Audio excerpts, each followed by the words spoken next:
How to turn on professional mode on Facebook. Now in order to turn on professional mode on Facebook, just simply open your Facebook app and tap to these three lines from the top right side. Tap into that and then open your profile from here. After opening your profile, you will get to see a bunch of options. You just simply need to tap into these three dots from the top right side.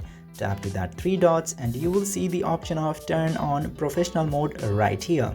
Tap to turn on professional mode, and after tapping in there you will get a bunch of options. You just simply need to tap to update your profile, and after tapping in there your profile in Facebook will turn into professional Facebook page. Now you just simply need to choose audiences for your profile. You can select public and friends, then tap to next, and after that tap to confirm. Then you need to select your category from here. Just simply select the category and tap to next button.